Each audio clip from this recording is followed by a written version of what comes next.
Imagine being the pilot of a $100 million F-35C. When the warning light flashes red, weapons-grade radar has locked on. At that instant, two hypersonic missiles scream toward you at 14 times the speed of sound. The chase lasts under 2 minutes, but it sets off a chain reaction that brings B-2 bombers, electronic warfare squadrons, and a fake U.S. invasion force into motion. So here's the question. How can 88 seconds of terror in the cockpit trigger a full-scale precision strike without escalating into all-out war? Before we move on, please take a moment to subscribe to the channel and like the video.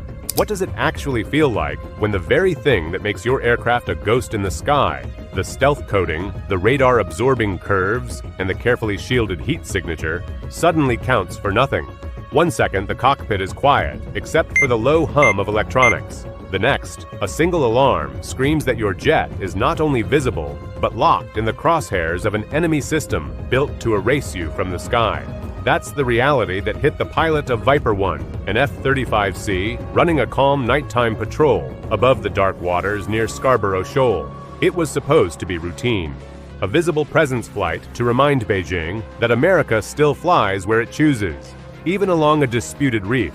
What no one foresaw was the radar spike that would come at exactly 3:16 a.m. Inside that cockpit, the pilot saw the data feed light up with coordinates and a range figure that was shocking: 300 nautical miles. That meant the Chinese array wasn't searching. It was tracking. Worse, it wasn't just tracking. The system had stepped into full weapons-grade mode, broadcasting target-quality data.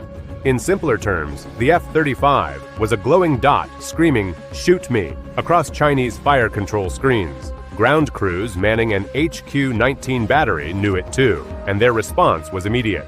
Twin launch canisters cracked open, flames gushed as solid fuel engines bit, and two long, needle-like interceptors rose straight up, pivoted nose toward the sea, and ignited into full acceleration. Their clocks ticked in a different world. Mach 14 meant miles disappeared like heartbeats. They weren't closing slowly. They were covering almost 2 miles every single second. The pilot's body leaned into training.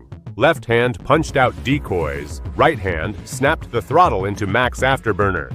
Flares screamed out behind the plane. Short-lived fireballs meant to draw away infrared seekers. Strips of chaff glistened in the night sky, metal confetti to confuse radar.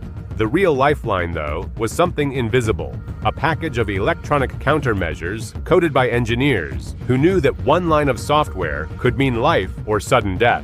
Those pulses flooded outward, a fake signature mimicking another jet, another position, another angle.